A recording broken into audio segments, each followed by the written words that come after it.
নমস্কাৰ স্বাগতম জনাইছো স্মাৰ্ট এডুকেশ্যন ইউটিউব চেনেলটোলৈ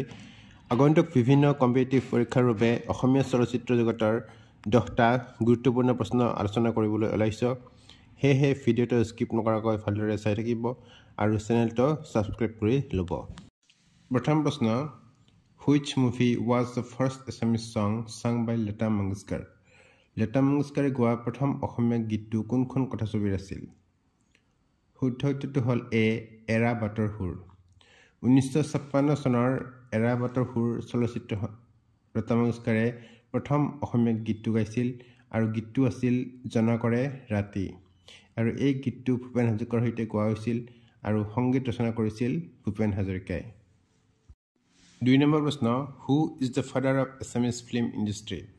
অসমীয়া ছবি জগতৰ পিতৃস্বৰূপ কোন শুদ্ধ উত্তৰটো হ'ল এ জ্যোতিপ্ৰসাদ আগৰৱালা ৰূপকৰ জ্যোতিপ্ৰসাদ আগৰৱালা কলাৰ পথ প্ৰদৰ্শক আছিল তেওঁ অসমীয়া চলচ্চিত্ৰৰ পিতৃ আৰু ভাৰত স্বাধীনতা আন্দোলন থিয়েটাৰ আৰু সমাজলৈ তেওঁৰ অসামান্য অৱদান অনুপ্ৰেৰণামূলক আগৰৱালাক অসমীয়া চলচ্চিত্ৰৰ জনক বুলি গণ্য কৰা হয় আৰু 1932 চনত প্ৰথমখন অসমীয়া ভাষাৰ চলচ্চিত্ৰ জয়মতী নিৰ্মাণ কৰাৰ তেওঁ কৃতিত্ব লাভ কৰিছিল তেওঁ কাহিনীটো লিখিছিল প্ৰযোজনা কৰিছিল আৰু পৰিচালনাও কৰিছিল চলচ্চিত্ৰখনে সমালোচনামূলক আৰু বাণিজ্যিক সফলতা লাভ কৰিছিল আৰু ভাৰতীয় চলচ্চিত্ৰক ইয়াক কালজয়ী বুলি গণ্য কৰা হয় 3 নম্বৰ প্ৰশ্ন who is the received first Bishwaratna doctor Bhupen Hazarika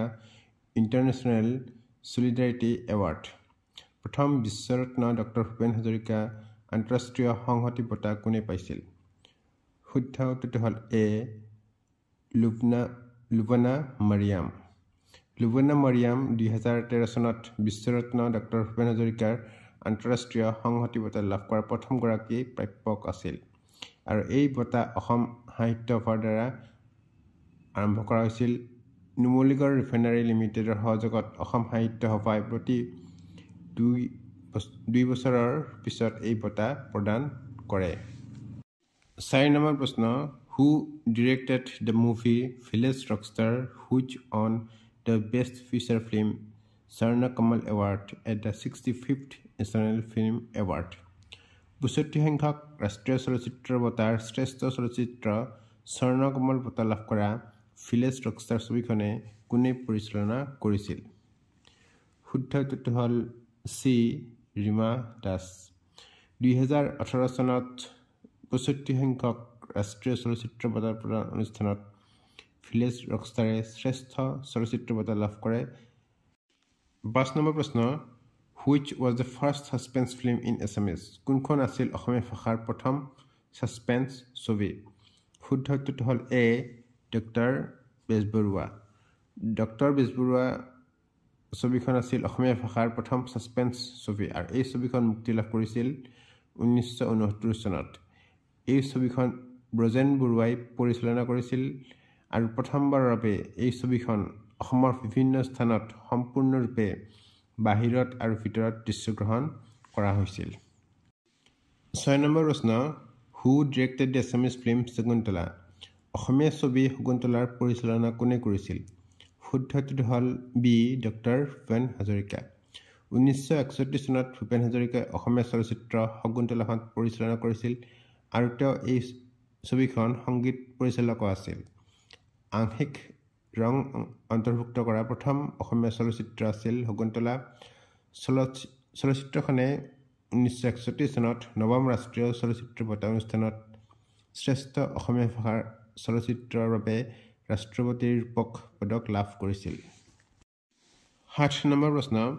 বিশ্ববিজয় Naujawan is the song of which film Bishwabijoy Naujawan কোনখন চলচ্চিত্ৰৰ গীত শুদ্ধ উত্তৰটো হ'ল বি ইন্দ্ৰমালতী বিশ্ববিজয় নজৱান গীতটো কণ্ঠদান কৰিছিল ডক্টৰ ভূপেন হাজৰিকাই আৰু সংগীত পৰিচালনা কৰিছিল জ্যোতিপ্ৰসাদ আগৰৱালা জ্যোতিপ্ৰসাদ আগৰৱালাৰ দ্বাৰা পৰিচালিত ইন্দ্ৰমালতী হৈছে দ্বিতীয়খন অসমীয়া ভাষাৰ চলচ্চিত্ৰ আৰু এই ছবিখন 1939 চনত মুক্তি দিয়া হৈছিল 8 নম্বৰ প্ৰশ্ন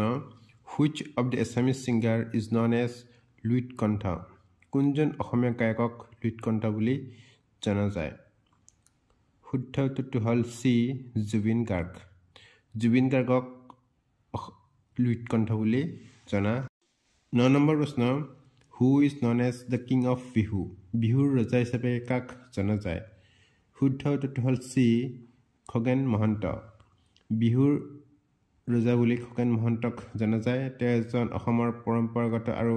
লোকসংগীতৰ এজন গায়ক আৰু সুৰকাৰ আছিল তেওঁৰ বিহুগীত বৰগীত আৰু অন্যান্য লোকগীতসমূহ অসমত এতিয়াও জনপ্ৰিয় হৈ আছে তেওঁক বিহু সম্ৰাট বুলিও জনা গৈছিল আৰু 2014 চনৰ 12 জুনত তেওঁৰ মৃত্যু হৈছিল 10 নম্বৰ প্ৰশ্ন in which year Bhupen Hazarika was elected the president of the Assam সাহিত্য সভা কোন বছৰত ভূপেন হাজৰিকা অসম সাহিত্য সভাৰ সভাপতি হৈছিল শুদ্ধ উত্তৰটো হ'ল চি 1993 1993 চনত শিৱসাগৰ অধিৱেশনত ভূপেন হাজৰিকা অসম সাহিত্য সভাৰ সভাপতি আছিল অসম সাহিত্য সভা হৈছে অসমীয়া ভাষা সাহিত্য আৰু সংস্কৃতি প্ৰচাৰ কৰা এটা সংস্থা